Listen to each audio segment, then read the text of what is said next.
দান করে তার এই রোগ হওয়ার গুলো ঝুঁকি অনেক কমে যায়। তাহলে রক্তদান করলে যেমন একদিকে অন্যের প্রাণ বাঁচবে, রক্তদান করলে যেমন একদিকে সৌজন্যের বার্তা যাবে, রক্তদান করলে যেমন সৌহার্দ্যের পরিবেশ তৈরি হবে, রক্তদান করলে যেমন থ্যালাসেমিয়া রোগে আক্রান্ত যারা, যাদের প্রতিনিয়ত রক্তের প্রয়োজন হয়, রক্তের হাহাকার দেখা দিচ্ছে, মানবতার খাতিরে এগিয়ে এসে তার পাশে দাঁড়াচ্ছি, ঠিক সাথে সাথে রক্তদান করলেও আপনার শরীর সুস্থ থাকবে, আপনার স্বাস্থ্য ভালো থাকবে। তাই বন্ধুগণ, যারা উপস্থিত হয়েছেন, যারা রক্ত দিয়েছেন বা যারা দেননি, তারা ভাবছেন আগামী দিনে কি করব, আপনাদের কাছে আমি অনুরোধ করছি প্রতি 90 দিন ছাড়া ছাড়া আপনাদের মূল্যবান রক্ত দেবেন। মেডিকেল সায়েন্স বলছে প্রতি একজন রক্ত দেওয়ার 18 থেকে 22 দিনের মধ্যে যে রক্ত দেওয়া হয়েছে সেটা সম্পূর্ণ পরিপূর্ণ হয়ে যায়। কোনো ভয়ের ব্যাপার নাই, কোনো আতঙ্কের ব্যাপার নাই। তবে আরেকটা কথা বলে রাখি, আমি থ্যালাসেমিয়া রোগের কথাটা বারবার কেন বলছি, WHO ওয়ার্ল্ড হেলথ অর্গানাইজেশন একটা তথ্য দিচ্ছে 2025 সালের দিকে নাকি ভারতবর্ষের প্রতি 5টা যে শিশু জন্মাবে তার মধ্যে একটা নাকি থ্যালাসেমিয়া রোগে আক্রান্ত হয়ে জন্মাবে। ভয়ঙ্কর তথ্য দিচ্ছে। আমরা সৃষ্টিকর্তার কাছে চাই যে শিশুদের জন্ম হয় তারা রোগ মুক্ত হয়ে জন্ম গ্রহণ করুক, কিন্তু আপনাদের বলে রাখি তার থেকে আমাদেরকে কাটিয়ে উঠতে হবে। সেই জন্য পলিসি আছে, পলিসিগুলোকে অ্যাপ্লাই করতে হবে।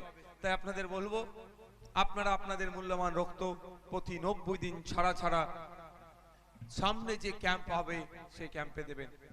ভাঙড়ে এখন রক্তদান মহোৎসব চলছে, আপনারা জানেন। ইন্ডিয়ান সেকুলার ফ্রন্টের পক্ষ থেকে টানা 10 দিন 10টা রক্তদান শিবির করছি, কারণ এই কারণেই রক্তের হাহাকার দেখা দিচ্ছে। কিছুটা হলো সংকট মোচন, সাথে সাথে ভাঙড়বাসী কি চাই, অ্যাকচুয়াল ভাঙড়বাসী কেমন, সেই বার্তাটা রাজ্য স্তরে জাতীয় স্তরে ছড়িয়ে দেওয়ার জন্য করছি। কিন্তু দুঃখের বিষয়, বিভিন্ন ছলে কলে কৌশলে রক্তদান শিবিরগুলোকে ভুলণ্ডিত করার অনেক অপচেষ্টা চালাচ্ছে শাসকে। এ জায়গায় দাঁড়িয়ে বাধ্য হচ্ছি বলতে, আপনাদের প্রত্যেককে বলি, আপনাদের কাছে অনুরোধ করব, আমাদের যখন আমরা বিপদে কেউ পড়ি, যখন রক্তের প্রয়োজন হয়, তখন একবারের জন্য বলি না যে আমি মুসলিম ধর্মের অনুসারী, আমাকে মুসলিম লোকেরই রক্ত দাও, আমি হিন্দু ধর্মের অনুসারী, আমাকে হিন্দু লোকের রক্ত দাও, আমি নাস্তিক, আমাকে নাস্তিকেরই রক্ত দাও, আমি খ্রিস্টান, আমাকে খ্রিস্টানেরই রক্ত দাও, আমি তৃণমূল করি, আমাকে তৃণমূলেরই রক্ত দাও, আমি আইএসএফ করি, আমাকে আইএসএফেরই রক্ত দাও, বা আমি যে দলের যে মতে বিশ্বাসী সেই লোকেরই রক্ত আমাকে দাও। এ কথা কিন্তু আমরা একবারের জন্য বলি না। আমরা যখন বিপদে পড়ি তখন জাত ধর্ম বর্ণ নির্বিশেষে রাজনৈতিক পরিচয় ছেড়ে দিয়ে কিভাবে আমি বাঁচবো তার কথা বলি। কিন্তু দুঃখের বিষয়, যখন প্রয়োজন হয় তখন আর বলি না যে আইএসএফ এর রক্ত লাগবে না, তখন রক্ত দাও। কিন্তু তৃণমূল সে রক্তের চাহিদা পূরণ করতে পারছে না। আইএসএফ যখন পূরণ করতে চাইছে, বিভিন্ন জায়গায় গুন্ডা মস্তান লাগিয়ে, কোন জায়গায় প্রশাসনকে কাজে লাগিয়ে নোংরা চক্রান্ত করে আমাদের রক্তদান শিবিরগুলোকে ভুলণ্ডিত করার অপচেষ্টা চালাচ্ছে। বন্ধুগণ, আপনাদের উদ্দেশ্যে বলছি, সমস্ত রকম অপচেষ্টাকে খণ্ডিত করে আপনারা সমাবেত হয়েছেন বা আমরা বিভিন্ন জায়গায় প্রোগ্রাম করছি, সেই জায়গা থেকে আপনারা আমি বার্তা দিই। আজকের এই জায়গা থেকেও আপনাদেরকে একটা বার্তা দিতে চাই, আপনারা প্রতি 90 দিন ছাড়া ছাড়া আপনাদের মূল্যবান রক্ত সামনেই যে ব্লাড ক্যাম্প রক্তদান শিবির হবে সেখানেই দেবেন। সেটা কোনো মন্দির কমিটি হতে পারে, কোনো মসজিদ কমিটি হতে পারে। আপনার এখানে যে বিখ্যাত মন্দির আছে চাকলা লোকনাথ বাবার ধাম আছে, ওই কমিটির পক্ষ থেকে করলে ওখানে গিয়ে দেবেন। বল্লভপুর মাদ্রাসা আছে, মাদ্রাসা কমিটির পক্ষ থেকে করলে দেবেন। মসজিদ কমিটি অনেক সময় রক্তদান শিবির করে, মাদ্রাসা কমিটি করে, দুর্গা উৎসব কমিটি করে, কালী পুজো কমিটি করে, শ্মশান কমিটি অনেক সময় করে, কবরস্থান কমিটি অনেক সময় করে, অনেক সময় নবী দিবস কমিটিও রক্তদান শিবির করে। আবার অনেক ক্ষেত্রে অনেক এনজিও রক্তদান শিবির করে এবং বিভিন্ন রাজনৈতিক দলেরাও রক্তদান শিবির করে। তাই আপনাদের বলবো, যেমন রক্তের জাত হয় না, রক্তের বর্ণ হয় না, রক্তের ধর্ম হয় না, ঠিক একই ভাবে বর্তমানে যারা রক্তের মধ্যে রাজনৈতিক রং আনতে চাইছে তাদেরকে প্রতিহত করে আগামী দিনে সে যেই রাজনৈতিক দল হোক না কেন, যে ধর্মীয় সংগঠন হোক না কেন, যেখানে রক্তদানের শিবির হবে, আমি আপনাদের বলে রাখি, আমাদের কর্মী সমর্থক সহ সাধারণ মানুষের কাছে খোলা আহ্বান দিয়ে রাখছি, মানুষের জন্য আমরা, মানুষের তরে আমরা। সুতরাং কোন কে রক্তদান শিবির করছে আমাদের দেখার প্রয়োজন নয়। প্রতি 90 দিন ছাড়া ছাড়া সামনে যে রক্তদান শিবির হবে সেখানে গিয়ে আমাদের মূল্যবান রক্ত দিয়ে আমরা ঐক্যের বার্তা তুলবো, সম্প্রীতির বার্তা, সৌহার্দ্যের পরিবেশ, রাজনীতি মুক্ত সমাজ চাইবো, দুর্নীতিগ্রস্ত রাজনীতি মুক্ত সমাজ আমরা চাইবো। কিন্তু আমাদের কি হচ্ছে, ওটা আইএসএফ এর রক্তদান দেওয়া যাবে না, আইএসএফ কে রক্তদান করতে দেওয়া যাবে না, এ হয় না, হ্যাঁ হয় না, তা নয় না, অনেক নাটক। আমি এই জায়গায় দাঁড়িয়ে আর একটা স্পেসিফিক বলছি, ইন্ডিয়ান সেকুলার ফ্রন্টের কোলসুর অঞ্চলের দায়িত্বশীলেরা মাথায় ঢুকিয়ে নিন। সাধারণ মানুষের উদ্দেশ্যে বলবো, যারা আমাদেরকে ভালোবাসেন, আমাদের আইডিওলজিতে যারা বিশ্বাসী, পার্টির আইডিওলজিতে যারা বিশ্বাসী, এই 90 দিন পরে যদি এখানে তৃণমূল কংগ্রেসের পক্ষ থেকে রক্তদান শিবির হয়, আপনাদের বলবো দায়িত্ব নিয়ে আমাদের অঞ্চল সভাপতিদেরকে ওই রক্তদান শিবিরে সব আইএসএফ এর পক্ষ থেকে রক্ত দিয়ে যাবে। এই সমাজ ব্যবস্থা আমরা চাই। হানাহানি মারামারি কেন? কাকে মারছি, কাকে ধরছি, কার বিরুদ্ধে বলছি, কার বিরুদ্ধে মিথ্যা কেস করছি? আচ্ছা, আপনারা কোনোদিন দেখেছেন মমতা ব্যানার্জির সাথে শুভেন্দু অধিকারীর মারামারি হতে, হাতাহাতি? একটু জোরে আওয়াজ দেবেন ভাই, খারাপ লাগছে নাকি? কোনোদিন দেখেছেন অভিষেক ব্যানার্জির সাথে অধীর রঞ্জন চৌধুরীর মারামারি হতে, মোহাম্মদ সেলিমের সাথে ফিরাদ হাকিমের মারামারি হতে, পার্থ চ্যাটার্জির সাথে সুজন চক্রবর্তীর মারামারি হতে? কোনোদিন দেখেনি, না দেখাটাই বাঞ্ছনীয়। কিন্তু আমরা লড়াই কি দেখেছি মিডিয়ার মাধ্যমে, ক্যামেরার মাধ্যমে। ই ওকে 4টা কথা বলছে তো ও ওকে 8টা কথা বলছে, ই ওকে চোর বলছে তো ওকে ডাকাতে বলছে। আমি তো বলি চোর ডাকাত ওই রকম ভাবে হবে না, তোমরা টস করে দেখে নাও কে চোর কে ডাকাত। তো কথা হচ্ছে তাদের মারামারি আমরা কোনোদিন দেখলাম না, যে লড়াইটা করে মাইকের মাধ্যমে, মিডিয়ার মাধ্যমে, ক্যামেরার মাধ্যমে। তাহলে আপনারা বলুন, এই কোলসুর, দেগঙ্গা, ভাঙড় সহ রাজ্যের প্রত্যন্ত এলাকাতে এত মারামারি বুথ স্তরে হচ্ছে কেন? কারা ক্ষতিগ্রস্ত হচ্ছে? বড় এসি ঘরের নেতারা। এই বলেন এসি ঘরের নেতারা হচ্ছে? হয় না, হচ্ছে কে? বুথ স্তরেরা। তা আপনাদের কাছে অনুরোধ করব, মারামারি, হানাহানি বঞ্চিত সমাজ ব্যবস্থা গড়ে তুলুন। যদি মমতা ব্যানার্জি শুভেন্দু অধিকারীকে ডেকে বিধানসভায় চা খাওয়াতে পারে, তাহলে রানীহাটিতে কেন আইএসএফ তৃণমূলের বন্ধুকে চা খাওয়াবেন? এটা আমি আইএসএফ বন্ধুদের কাছেই বলছি। আমি জানতে চাই, সুজন চক্রবর্তী, পার্থ চ্যাটার্জি, দিলীপ ঘোষ যদি এক জায়গায় বসে চা খেতে পারে এসি রুমে বসে, তাহলে রানীহাটি কোলসুরে কেন তৃণমূল, সিপিএম, কংগ্রেস, আইএসএফ অন্তত নন এসিতে চায়ের দোকানে বসে চা খেতে পারবে না? নিজেদের বিবেককে প্রশ্ন করুন। বাজার মাইক অনেক দূরে গিয়েছে, এখানে নিশ্চিত ভাবে দূরে কাছে হলেও তৃণমূলের বন্ধুরা আছে, আমি তাদের উদ্দেশ্যে সরাসরি প্রশ্ন করি। একটা ছবি দেখলাম, কুণাল ঘোষ, দিলীপ ঘোষ, সুকান্ত মজুমদার সহ অনেকে আছেন, কেক কাটছেন।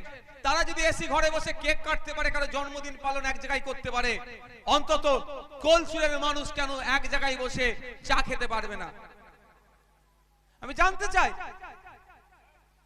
কেন খেতে পারবে না? এটা লাগিয়ে দেওয়া হচ্ছে। আমাদের লড়াই বুথের মধ্যেই হচ্ছে।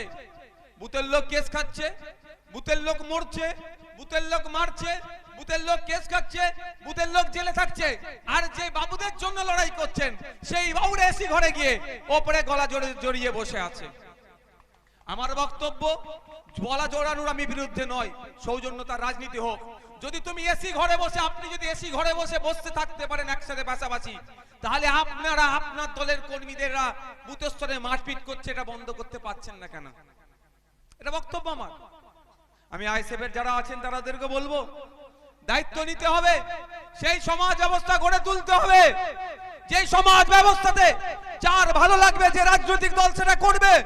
শুধু রাজনৈতিক মত পার্থক্যের জন্য মিথ্যা কেস দিয়ে তাকে জেলে রাখা, মিথ্যাভাবে তাকে দীর্ঘদিন আটকে রাখা, তারপরে আক্রমণ করা, তার সাথে অন্যায় করা, এগুলো বন্ধ করতে হবে। এই বন্ধ আমি মনে করি সূচনা আইএসএফ কে দিয়ে করতে হবে। তাই আজকের পর থেকে এই অঞ্চলের আইএসএফ এর নেতৃত্ব, কর্মী, সমর্থকদের উদ্দেশ্যে বলি, আপনারা সৌজন্যতার বার্তা ছড়ান, আপনারা গোলাপ দিতে থাকুন, আপনারা গোলাপ দিতে থাকুন। আপনাদের গোলাপের বদলে যদি কেউ ইটও ছড়ে, আপনারা হাঁপিয়ে যাবেন না। আমার বিশ্বাস, আমার ভরসা, আজকে যারা ইটের বদলে গোলাপ ছুটছে তাদেরকে ভুল বুঝানো হয়েছে, তাদেরকে ভুল বুঝিয়েছে বলে তারা ইট ছুটছে। একদিন তারা তাদের ভুল বুঝবে। আইএসএফ এর ছেলেরা যখন গোলাপ নিয়ে যাবে, সময় হবে, সেই দিনের অপেক্ষায় আছি। ওরা ইটকে ফেলে দিয়ে আইএসএফ এর ছেলেদের সামনেও গোলাপ নিয়ে আসবে। এই সমাজ ব্যবস্থা আমাদেরকে গড়ে তুলতে হবে, এই দায়িত্ব আইএসএফ কে নিতে হবে। আপনারা উদাহরণের জন্য বলছি, বকটুয়ের ঘটনা আমরা সবাই জানি। বকটুয়ে কি কাণ্ড ঘটলো? ভাদু শেখ প্রথম দিন ভাদু শেখকে মারলো, তারপরের দিন সেই দিনই মনে রাত্রে বা তারপরের দিনেই 11 জনকে কুপিয়ে হত্যা করে আগুন লাগিয়ে পুড়ালো। তারপরে কি দেখলাম? আনারুল শেখ অ্যারেস্ট হলো। তারপরে কি দেখলাম? সিবিআই হেফাজতে একজন মারা গেল। এখনো যে কটা অ্যারেস্ট হয়েছিল জেলের মধ্যে আছে। আমার প্রশ্ন, ক্ষতিগ্রস্ত কারা হলো? এটা বলুন না, কারা হলো? কলকাতার বাবুরা হয়েছে, শহরের নেতারা এসি রুমে যারা বসে পাশাপাশি গল্প করে তারা ক্ষতিগ্রস্ত হলো না, ওই বুথের নেতাগুলো হলো? একটু জোরে বলুন। আনারুল ক্ষতিগ্রস্ত হলো, ভাদু শেখ ক্ষতিগ্রস্ত হলো, যে সিবিআই হেফাজতে মারা গেল তার পরিবার ক্ষতিগ্রস্ত হলো, 11 জনকে পুড়িয়ে মারলো তাদের পরিবার ক্ষতিগ্রস্ত হলো, ওই এলাকাটাকে পুরো ধ্বংস করে দিল। কিন্তু ওই ঘটনা ঘটার পরে কি শুনলাম? এখন যিনি তিহার জেলে আছেন তিনি বলে দিয়েছিলেন যে টিবি বাস্ট করে মারা গেছে, চেষ্টা করেছিল এটাকে কাজে লাগিয়ে দেব। কিন্তু যখন হই হই করে উঠলো, আমরা যারা বিরোধী আমরা চিৎকার করতে শুরু করলাম। বিধানসভার মধ্যে, বিধানসভার বাইরে, মাঠে ঘাটে যখন এইটা নিয়ে চর্চা হলো, তারপরে জানতে পারলাম কি হিংস্র নৃশংসভাবে তাদেরকে হত্যা করা হয়েছে। কিন্তু আমার প্রশ্ন, ক্ষতিগ্রস্ত কারা হলো? বুথের। মমতা ব্যানার্জি বকটুয়ে গেলেন, গিয়ে সেখানে বললেন অন ক্যামেরা মিডিয়ার মাধ্যমে এইরকম মঞ্চের দাঁড়িয়ে, যে আনারুল যদি পুলিশকে না আটকাতো তাহলে ঘটনা ঘটতো না। এ কথা থেকে পুরো বোঝা গেল যে তৃণমূল কংগ্রেস তার দায়টাকে কাঁধ থেকে ঝেড়ে ফেলে দিল, আনারুলের উপরে চাপিয়ে দিল। এবার বলেন, আপনাদের এলাকাতেও এই ধরনের আনারুলের মতো কিছু চারানার নেতা আছে? আপনাদের এলাকাতেও আনারুলের মতো কিছু চারানার নেতা আছে? তারা যখন ফেসে যাবে দল তাদের পাশে থাকবে না। তাদেরকেও সতর্ক করে বলছি, আনারুলের দিকে শিক্ষা নিন। হয়তো আমি ধরে নিচ্ছি আনারুল পুলিশকে আটকেছিল, কিন্তু আনারুলের বাপেরও ক্ষমতা নাই, বা পুলিশও আনারুলের কথা শুনতো না। আনারুলের পিছনে যদি অদৃশ্য কোনো শক্তি না কাজ করত, বড় কোনো নেতাদের না হাত থাকলে আনারুলের কথা শুনতো না। কিন্তু আনারুলের নামেই শুধু দোষ হলো। যার কথায় পুলিশ আনারুলের কথাটা শুনছে তার কিন্তু আর নাম আমরা দেখতে পেলাম না, অ্যারেস্ট আনারুল পর্যন্ত হলো। তো আপনাদের এলাকায় কিছু ওই রকম আনারুল টাইপের চারানার নেতা আছে? দাদা দিদি বলে দিয়েছে করে দিচ্ছে, করে দাও। দাদা দিদি বলে দিয়েছে আইএসএফ সহ যারা বিরোধী রাজনীতি করছে তাদের নামে মিথ্যে কেস দাও। দাদা দিদি বলে দিয়েছে ওর পা ভাঙবো। খুব ভালো কথা, যা করছো করুন।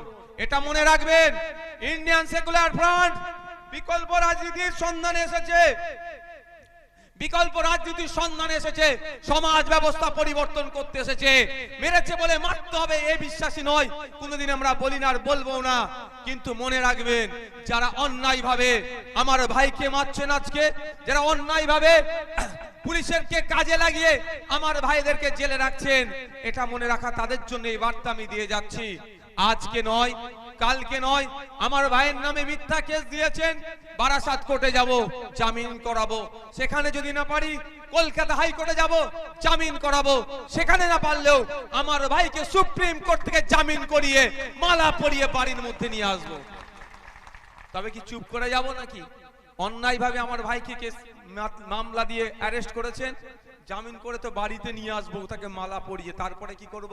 কেস চলবে 2 বছর, খুব বেশি হলে 4 বছর, সমাধান হয়ে যাবে। কারণ মিথ্যা না ভাই, কোর্টে গেলে তো এভিডেন্স লাগবে। থানাকে আজকে ওরা কিনে রেখে দিয়েছে, মেনে নিচ্ছে এক প্রকার। সব অফিসার নয়, তবে কিন্তু বেশ কিছু অফিসারকে তারা কিনে নিয়েছে। এখন অনেক ভালো অফিসার আছে, তাদেরকে আমরা স্যালুট জানাই। আমি জামিন করিয়ে নিয়ে আসার পরে কেসটা উকিলকে দিয়ে চালাবো। 2 বছর 4 বছর পরে কি হবে? Case dismiss. যার নামে অভিযোগ হয়েছিল কেসটা কি হবে? ডিসমিস হয়ে যাবে। তারপরে কি ছেড়ে দেবো? যে উকিলকে দিয়ে মামলাটাকে জামিন করিয়েছিলাম, যে উকিলকে দিয়ে এতদিন লড়াচ্ছিলাম, আর যার নামে কেস দিয়েছিল তাকে দিয়ে যে কেসটা করিয়েছিল তার বিরুদ্ধে মানহানির মামলা ঠুকবো। 5 টাকা, আমি আগেও বলেছি আজও বলছি, নওশাদ সিদ্দিকীর হাতে 5 টাকার পেন আছে, এমন পেনের খোঁচা দেব তখন যেখানে খোঁচাটা লাগবে ঠিক বুঝিয়ে দেব। মানহানি মামলা করব, ছাড়বো কেন? তার বিরুদ্ধে মানহানি মামলা করব। মানহানি মামলা দুটো ভাবে হয়, সিভিলে হয়, ক্রিমিনালে হয়। একটা হচ্ছে জেল জরিমানা, একটা হচ্ছে ক্ষতিপূরণ। সময় কিন্তু করবে, এটা মাথায় রাখবেন যারা করছেন মিথ্যা কেস। দাদা দিদিকে তখন খুঁজে পাওয়া যাবে না। পার্থ চ্যাটার্জি তৃণমূলের একটা বড় নেতা, দলের মহাসচিব ছিলেন, আজকে তাকে 1 বছরের উপরে জেলে আছে। দেখছেন কেউ দল তার পাশে আছে? উল্টে দল কি বলছে, ওর ব্যাপারে ওটা বুঝে নেবে। জ্যোতিপ্রিয় মল্লিক আপনাদের এলাকার নেতা, প্রথম খুব বড় বড় কথা বলছিলেন মমতা ব্যানার্জি মহাশয় অ্যারেস্ট করার আগে। সুগার আছে, হ্যান আছে, ত্যান আছে, অনেক কিছু বলছিলেন। অ্যারেস্ট হয়ে যাওয়ার পরে আর কোনো শব্দ খরচ করছেন না উনি। বুঝতে পেরেছেন তো? কদিন লোক দেখানোর জন্য কটা মিছিল করেছিল, আর এখন যখন ইডি চার্জশিট দিয়েছে, আমি বলি তো তার তৃণমূলের বন্ধুদের করে এবার 4টি মিছিল করে চোরেদের পক্ষে। অভিযোগ আছে জ্যোতিপ্রিয় মল্লিক বাবু মন্ত্রী, তৃণমূলের শুরু থেকে তার সাথে আছে, তিনি অ্যারেস্ট হয়ে আছেন। এক এমপির বক্তব্য কি, তৃণমূলেরই এমপি, যে ওর ব্যাপারে আমরা জানি না, ওর ব্যাপারে বুঝে নেবে। যদি মন্ত্রী, তৃণমূলের অত বড় বড় নেতা, ইভেন বীরভূমের বাঘ অনুব্রত বাবু জেলে গিয়েছিলেন, তাকে নিয়ে গেছে অ্যারেস্টেড। 1 মাস পর্যন্ত কোন কলকাতার বড় নেতারা, রাজ্য স্তরের কোন নেতারা অনুব্রত বাবুর মেয়ের সাথে যোগাযোগ করেনি। আর আজকে যারা আপনার পাড়ার যারা চারানার নেতা আছে, দাদা দিদিদের কথা শুনে অন্যায় করছেন, তারা ফেসে গেলে কি ভাবছে দাদা দিদিরা আসবে? তৃণমূল দলের পাশে দাঁড়াবে? ও বলে দেবো মেম্বার নয়, অনেক আগে ওকে বরখাস্ত করে দিয়েছিলাম। এটা মাথায় রেখে রাজনীতি করুন। আমি চাই সৌজন্যতার রাজনীতি হোক। তৃণমূলের মতো লোককে বলছে, আইএসএফ এর মতো বলছে লোককে, দুজনেই বলছে আমরা সমাজ ব্যবস্থা পরিবর্তন করব। আইএসএফ বলছে মানুষকে পরিষেবা দেব, তৃণমূল বলছে মানুষকে পরিষেবা দেব। তাহলে তৃণমূলকে আইএসএফ কে মারতে হচ্ছে কেন ভাই? আইএসএফ এর নামে মিথ্যা কেস দিতে হচ্ছে কেন? বুথ দখল করতে হচ্ছে কেন? নমিনেশন কেন্দ্রগুলোকে জ্যাম করে রাখতে হচ্ছে কেন? গণনা কেন্দ্রগুলোকে আটকাতে হচ্ছে কেন? যদি মানুষকেই পরিষেবা দেব, মানুষ যদি তাদের পাশে থাকে, তাহলে আর গণনা কেন্দ্রগুলোকে আটকাতে হয়, নমিনেশন কেন্দ্রগুলোকে? এরা মানুষকে পরিষেবা দেওয়ার নামে নিজের পরিষেবা, নিজের পকেটের পরিষেবা দিচ্ছে, নিজের পরিবারের পরিষেবা দিচ্ছে। যেটা জ্যোতিপ্রিয় বাবুর মেয়ের শুনলাম টিউশন পড়িয়ে নাকি 3 কোটি 80 লক্ষ টাকা ইনকাম হয়ে গেছে। টিপস নিতে হবে ওনার কাছে। সত্যি বলছি, আমি টিপস নেবো ভাবছি যে দিদি একটু আমাদেরকেও বলুন, আমরা তো ডবল মাস্টার্স বিএড করে বসে আছি, আরো এখানে আছে, কিভাবে কোন ওয়েতে এরকম টিউশন করালে এত টাকা ইনকাম করা যায়। সরকারি চাকরির দরকার নাই, দিদির কাছ থেকে টিউশন নিয়ে সবাইকে শিখিয়ে দেবো এরকম মঞ্চে দাঁড়িয়ে। রাষ্ট্রসেবা, রাষ্ট্রবাসীর সেবার নামে নিজের সেবা, নিজের পরিবারের সেবা করছে। তাই উপস্থিত জনগণ আপনাদের বলবো, সজাগ হন, সতর্ক হন, চোখ কান খুলে রেখে রাজনীতি করুন। আপনার অধিকার, আপনাকে যে চুরি করছে সেই আবার মাইক লাগিয়ে বলছে 100 দিনের কাজের টাকা দিচ্ছে না কেন, কেন্দ্র সরকার জবাব দাও। আরে বেটা, যার জন্য টাকা পাচ্ছি না আগে সেই আবার মাইক লাগিয়ে বলছে। আপনাদের একটু ক্লিয়ার করবো 100 দিনের কাজের টাকাটা নিয়ে, আপনারা শুনবেন। রক্তদান এইসব বললে অসুবিধা হবে না তো? কারা কারা 100 দিনের কাজের টাকা নিয়ে শুনতে হাত তুলুন তো। আচ্ছা বাহ, এখন কি শুনছি?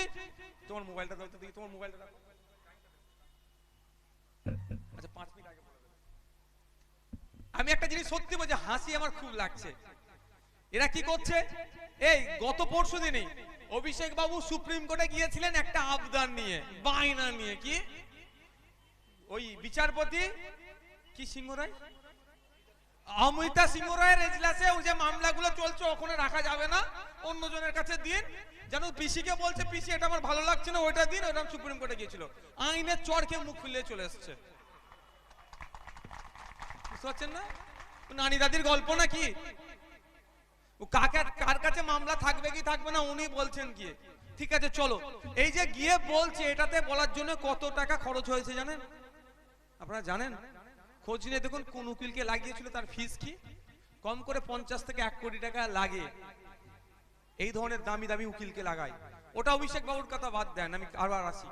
রাজ্য সরকারের বিভিন্ন দুর্নীতির হাত থেকে বাঁচার জন্য রাজ্য সরকার স্টে অর্ডার নেওয়ার জন্য, যাতে ইডি সিবিআই বা এজেন্সিরা না তদন্ত করতে পারে, মাদ্রাসায় শিক্ষক নিয়োগ না হয়, মাদ্রাসা শিক্ষা ব্যবস্থা ধ্বংস হয়ে যাক, সেই জন্য ছুটে চলে যায় এরা সুপ্রিম কোর্টে জনগণের ট্যাক্সের টাকা খরচ করে। আমি হাসছি এদের কাণ্ড দেখে। এরা দিল্লি গেল, রাজঘাটে গেল, দপ্তরে গেল, ধর্ণা দিল, দিল্লি পুলিশের 8 ফুট 6 ফুট লাঠি থেকে ছুটলো, যা করলো করলো, এসে রাজভবনের সামনে ধর্ণা দিল, যেখানে 144 থেকে 144 কে ভেঙে ধর্ণা দিল, রাস্তাঘাটে মিটিং মিছিল করে বেড়াচ্ছে। 100 দিনের কাজের টাকা দিচ্ছে না কেন, কেন্দ্র সরকার জবাব দাও করছে। এটা ঠান্ডা মাথায় শুনুন আগে। 100 দিনের কাজের কিছু নির্দিষ্ট গাইডলাইন আইন আছে, সে আইনে বলা হচ্ছে কোন জায়গায় 100 দিনের কাজের দুর্নীতি হলে কেন্দ্র সরকার সেটা তদন্ত করবে। কিন্তু অপদার্থ কেন্দ্র সরকার এখানেও এই দুর্নীতির সুযোগটা কাজে লাগিয়ে বাংলার 20 লক্ষের উপরে মানুষ যে কাজ করে টাকা পাচ্ছে না, তাদের সাথেও অন্যায় করছে। তা আমি একটা কথা বলে যাই, যারা কাজ করেছেন 100 দিনের কাজ করে টাকা পাচ্ছেন না, তাদের উদ্দেশ্যে বলি, 2024 সালে এই কেন্দ্র সরকার এবং রাজ্য সরকারের বিরুদ্ধে ভোট দিয়ে এ বার্তা দিয়ে দেন, আমাদের হকের টাকা তোমরা তার দীর্ঘদিন আটকে রেখেছো, এর জবাব আমরা দেব। 100 দিনের কাজের আইনে উল্লেখ আছে যে কাজ করবে, কাজের 15 দিনের মধ্যে টাকাটা বুঝিয়ে দিতে হবে। 20 লক্ষ মানুষ কাজ করেছে, তার টাকা দিচ্ছে না। কি বলছে? দুর্নীতি হয়েছে। আমরাও তো বলছি দুর্নীতি হয়েছে, কিন্তু দুর্নীতি হয়েছে, যারা দুর্নীতি করছে তারা এখন জেলের বাইরে কেন ঘুরছে ভাই? অপদার্থ কেন্দ্র সরকারের কাছে জানতে চাই, যারা দুর্নীতি করলো অপদার্থ বিজেপি সরকারের কাছে জানতে চাই, যারা দুর্নীতি করেছে তাদের কটা জেলে রেখেছো সেই লিস্টটা আমাদেরকে দেখাও, তাদেরকে জেলে রাখো। দরকার পড়ে তাদের বিরুদ্ধে আমাদেরকে বলো, আমরা আহ্বান করো, আমরা নামছি রাস্তায় জনগণের জন্য। যদি তাদেরকে তুলে নিয়ে যেতে অসুবিধা হয়, যদি অর্ডার করে আমরা তুলে পাঠিয়ে দেবো দিল্লিতে, সেটা আমাদের অসুবিধা হবে না। কিন্তু তাদেরকে জেলে রাখো, যারা কাজ করলো তাদের টাকা কেন বন্ধ রেখেছো? এরা কিন্তু বন্ধ রেখেছে, অন্যায় ভাবে বন্ধ রেখেছে। তারপরেও বলছি, তৃণমূল কংগ্রেস মিটিং মিছিল সব করছে, কিন্তু তৃণমূল কংগ্রেসকে আবার দেখি যখন সিবিআই ইডির হাত থেকে বাঁচার দরকার সুপ্রিম কোর্টে চলে যায়। সিঙ্গেল বেঞ্চ তো সিবিআই ইডির অর্ডার রয়েছে, ডিভিশন বেঞ্চ ওটা বহাল রেখেছে, ছুটে চলে যায় সুপ্রিম কোর্টে। যে কি বলে, যে ইডি সিবিআই আমাদেরকে নিয়ে ইন্টারোগেশন করে, এই ধরনের কথাবার্তা বলে। তাহলে বলুন, পশ্চিম বাংলার 20 লক্ষের ওপরে যারা 100 দিনের কাজ করে টাকা পায়নি, তাদের কথা ভেবে সুপ্রিম কোর্টে যাচ্ছে না কেন? রাজ্য সরকারের তো যাওয়া দরকার।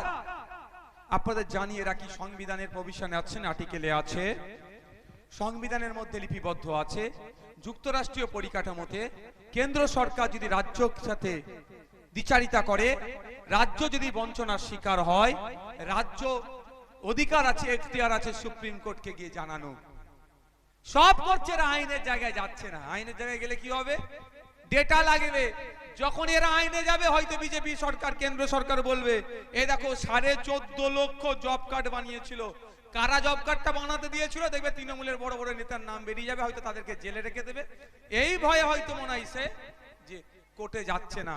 তবে জানিয়ে রেখে যায়, এখানে দেগঙ্গার কোলসুরের থেকে জানিয়ে রেখে দিতে যাই, মিডিয়ার মাধ্যমে বার্তা দিতে চাই, অলরেডি আমি যারা লিগ্যাল এক্সপার্ট আছে আমাদের, যারা আমাদের কেস কাভারিগুলো দেখছেন, তাদের সাথে আমি কথা শুরু করেছি। প্রয়োজনে আমি জব কার্ড হোল্ডারদের, যারা কাজ করে টাকা পায়নি, তাদেরকে নিয়ে আমি আইনের দ্বারস্থ হব। হাইকোর্ট থেকে প্রয়োজনে আমি সুপ্রিম কোর্টে যাব। আমরা আইএসএফ যাবে, প্রস্তুত গ্রহণ করছে, অ্যাডভোকেটদের সাথে কথা চলছে, কিভাবে কেসটা করা যায় তার আলোচনা চলছে। যারা 100 দিনের কাজ করে টাকা পায়নি, তাদের হয়ে আমরা লড়াই করব। তাই বন্ধুগণ, আপনারা যারা আছেন, যে চুরি করছে সেই ওজা, মানে যে কামড়েছে সেই ওজা হয়ে ঝাড়ার চেষ্টা করছে, যে চুরি করেছে সেই এখন বলছে কেন টাকা দিচ্ছে না। ওদের কথা শুনবেন না। তৃণমূল বিজেপি এই দুটো ফুলকে বিসর্জনের সময় এসেছে। পশ্চিম বাংলা থেকে যত তাড়াতাড়ি এদেরকে বিসর্জন দিতে পারবেন, বাংলার মানুষের তত লাভ হবে। বিজেপি 2014 সালের আগে এসে কি বলেছিল? হিন্দু খাতরে মে হ্যায়। আমি ব্যক্তিগত আমি ভেবেছিলাম হয়তো আমার হিন্দু ভাইরা একটু উপকৃত হবে। 2023 পেট্রোল ডিজেল আমার হিন্দু ভাইকেও 100 টাকার কাছে লিটার কিনতে হচ্ছে, আমার মুসলিম ভাইকেও কিনতে হচ্ছে। কি উপকার হয়েছে আমার হিন্দু ভাইয়ের? কিন্তু হিন্দু খাতরে মে হ্যায় বলে ক্ষমতায় এসে ভোটটা নিল। 2011 সালের আগে তৃণমূল কি বলেছিল? মুসলমান বিপদে আছে। শিক্ষা, স্বাস্থ্য, কর্মসংস্থান সাচার কমিটি রিপোর্ট দেখিয়ে কি বলেছিল? ওয়াকফ প্রপার্টি বিহাত হয়ে যাচ্ছে, মুসলমানরা আমাকে ভোট দাও, আমি মুসলমানদেরকে বিপদ থেকে উদ্ধার করব, ঠিক 2021-14 আগে যেমন বিজেপি বলেছিল হিন্দুরা আমাকে ভোট দাও আমি বিপদ থেকে উদ্ধার করব। দিনের শেষে দেখলাম একজনের 10 বছর হতে চলেছে আর একজন 13 বছর হতে চলেছে। যাদেরকে উদ্ধার করব বলেছিল সেই সমস্ত জাতিগুলো স্বাধীনতার পর থেকে সব থেকে বেশি বঞ্চিত হিন্দু সমাজের মানুষ বিজেপি সরকারের আমল হয়েছে, আর মুসলিম সমাজের মানুষ এই তৃণমূল সরকারের আমল হয়েছে। তাই বন্ধুগণ, যার ধর্ম নির্বিশেষে প্রত্যেককে বলবো, ধর্মের নিরিখে যারা ভোট চাইতে আসবে তাদেরকে বর্জন করুন, তাদেরকে প্রতিহত করুন, তাদেরকে জনবিচ্ছিন্ন করুন। শুধুমাত্র ধর্মের জিগির তুলে ধর্মীয় সেন্টিমেন্টকে কাজে লাগিয়ে এরা ক্ষমতায় থাকতে চায়, এরা মানুষের উপকার করতে চায় না। যদি মানুষের উপকার করতে চাইতো তাহলে মোদী সরকারকে বলতাম, মোদী সরকার তাহলে আমাদের পশ্চিম বাংলায় 100 দিনের কাজের সাথে যারা দুর্নীতি তাদেরকে জেলে রাখতো, আর 100 দিনের কাজে যারা করে টাকা এখনো বকেয়া বাকি আছে তাদের বুঝিয়ে দিয়ে নতুন কাজ দিত। পশ্চিম বাংলার মা বাপ ভাইরা হিন্দু মুসলমান নির্বিশেষে যারা কাজ করে তাদের দিন যাপন করতো, তারা কাজটা করতে পারত। এরা শুধু ক্ষমতায় থাকবে। আর রাজ্য সরকার ওয়াকফ প্রপার্টি উদ্ধারের কথা বলেছিল, তো মুসলমান বিপদে আছে বলেছিল, তো মুসলমানরা ভেবেছিল হয়তো মানে বিপদ মুক্ত হবে। ওয়াকফ প্রপার্টি উদ্ধার তো দূরের কথা, আরো লুট হয়ে যাচ্ছে। উন্নয়ন তো দূরের কথা, পাড়াতে পাড়াতে পাড়াতে মদের দোকান খুলে দিবার চেষ্টা করছে। 12 বছরের উন্নয়ন কিছু হয়নি, পাড়ায় পাড়ায় মাতাল চাষ করে দিয়েছে। তাই সময় এসেছে সজাগ হন। আমি আপনাদের কাছে অনুরোধ করব, হিন্দু মুসলমান জৈন খ্রিস্টান যার ধর্মে বিশ্বাস ধর্মস্থানে থাকবে। রাজনীতির ময়দানে বা কেউ ধর্মের নামে ভোট চাইতে এলে আপনাদেরকে প্রতিহত করুন। দিনের শেষে ক্ষতিগ্রস্ত মানুষ হয়ে যাচ্ছে। আজকে বলুন না, নিত্য প্রয়োজনীয় জিনিসের দাম আকাশ ছোঁয়া। কেউ নরের তরবির আল্লাহ একবার বলে দোকানে গেলে কি তাকে কম দামে মাল দেবে? কেউ ওই বিজেপি যে স্লোগানে এখন আসছে, পুরুষোত্তম রাম ঠাকুরের নাম নিয়ে স্লোগান দিচ্ছে, সেই স্লোগান দিয়ে দোকানে গেলে কি দাম কম পাবে? সেই মানুষকে খেটে খেতে হবে। কলচুরের 2014 সালের আগে যে হিন্দু ভাইটার অর্থনৈতিক অবস্থা তলনিতে ছিল, আজকে 14 বছর পরে 12 বছর 10 বছর পরে সেই জায়গাতেই আছে। কলচুরের যে মুসলমান ভাইটার অর্থনৈতিক অবস্থা তলনিতে ছিল, মমতা সরকারের 12 বছরে এসে সেই তলনিতেই আছে। কি হয়েছে? ওই বাকিবুরদের মতো কিছু ফুলে ফেপে উঠেছে, মানুষ কিন্তু উপকৃত হচ্ছে না। তাই সময় এসেছে আমরা মানুষের জন্য কথা বলবো। এই বক্তব্য বলে শেষ করার আগে নতুন কয়েকটা কথা আপনাদের আজকে হয়তো লাগবে, সে কথা বলবো। এখানে কৃষক পরিবারের কারা আছে? হ্যাঁ, ওরে বাবা, সবাই আপনারা এর আগে বক্তব্য দিয়েছি কি জানি না, আপনাদের বলে রাখি, 60 বছরের নিচে কোনো কৃষক মারা গেলে তার পরিবার এককালীন 2 লক্ষ টাকা ক্ষতিপূরণ পায়। কতজন এখানে ঘটনা ঘটেছে অনেকের, কতজন ক্ষতিপূরণ পেয়েছেন? আর একটা কথা বলে রাখি, কৃষকরা সব থেকে বেশি সাপে কামড়ে মারা যাওয়ার লিস্ট যদি থাকে যারা ডেলেভার বা কৃষক। রাজ্য সরকারের একটা প্রকল্প আছে, সাপে কামড়ে মারা গেলে তার পরিবার এককালীন একটা ক্ষতিপূরণ পায়। খোঁজ নিলে দেখা যাবে বর্জ্যপাতের কারণে বা বাজ পড়ে মারা গেলে সেই পরিবারও সরকারের পক্ষ থেকে ক্ষতিপূরণ পায়। কটা পরিবার পেয়েছে খোঁজ নিয়ে দেখুন। যারা ওই পঞ্চায়েত ভোটের সময়, সমিতি ভোটের সময়, যখন জেলা পরিষদের ভোটের সময় নমিনেশন কেন্দ্রগুলো যে উন্নয়ন বাহিনীরা আটকে রেখেছিল, গণনার সময় যে উন্নয়ন বাহিনীদের তাণ্ডব দেখেছিলেন, তারা লুট করে নিচ্ছে আপনাদেরগুলো। আপনাদের বলবো সজাগ সতর্ক হন। আপনাদের অনেক আছে। মায়েদের বলবো 500,000 পরে হবে, আগে আওয়াজ তুলুন। আপনি শরীর খারাপ হলে যখন ট্রিটমেন্ট করতে যান, সরকারি হসপিটাল পান না, বেসরকারিতে গিয়ে আপনাকে কি করতে হচ্ছে? 10,000 8,000 খরচ করে ট্রিটমেন্ট নিচ্ছে। আর মায়েদের বলুন 500,000 পরে হবে, মায়ের আওয়াজ তুলুন। আপনার সন্তানটা যে প্রাইমারি স্কুলে পড়ে, এটা প্রাইমারি স্কুল তো, এখানে কালকে এসে প্রমাণ করে নেবেন যে ছাত্র সংখ্যা আছে তার অনুমতি শিক্ষক আছে নাকি, খোঁজ নিয়ে দেখবেন। 400 ছাত্র ছাত্রী দেখবেন হয়তো 3টে টিচার আছে। কেন হবে?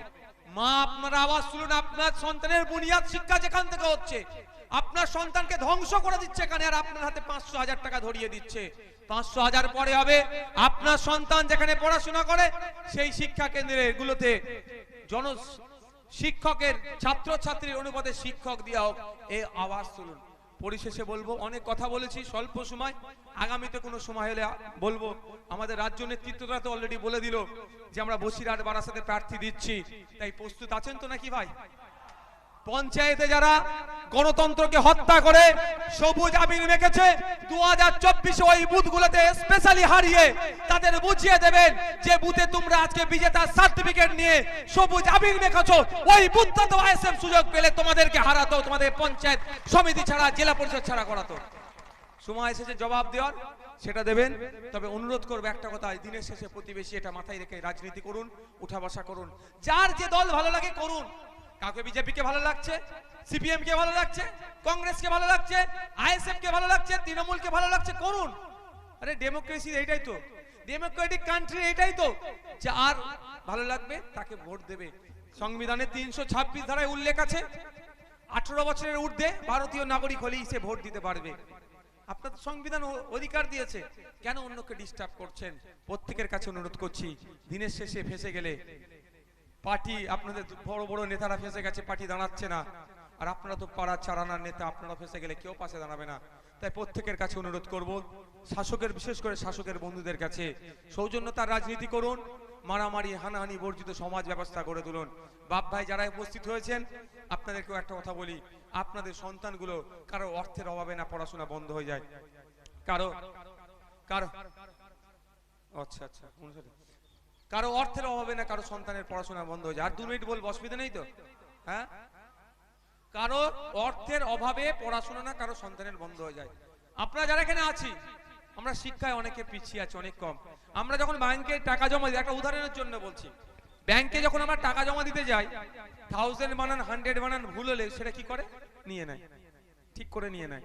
আর ওই টাকাটা যখন আমরা আবার তুলতে যাই, 1000 বানান 100 বানান ভুল হলে কি করে? ছুঁড়ে ফেলে দেয় না এক প্রকার। যদি ছুঁড়ে ফেলে দেয়, এটা অন্যায়। সঙ্গে সঙ্গে আপনারা প্রতিবাদ করবেন গণতান্ত্রিক প্রক্রিয়াতে, কিন্তু অপমানিত হতে হয় তো। আমরা যে অপমানিত হচ্ছি, আমাদের সন্তানরা, আমাদের পরের প্রজন্ম হোক, এটা আমরা কি চাইবো ভাই? চাইবো না কোনোভাবেই। তাই বলবো প্রত্যেককে, সন্তানদেরকে উচ্চশিক্ষায় শিক্ষিত করুন। যদি একবেলা কেউ খেতে না পান, একবেলা উপোস থাকবেন, রোজাই থাকবেন, তাও আপনাদের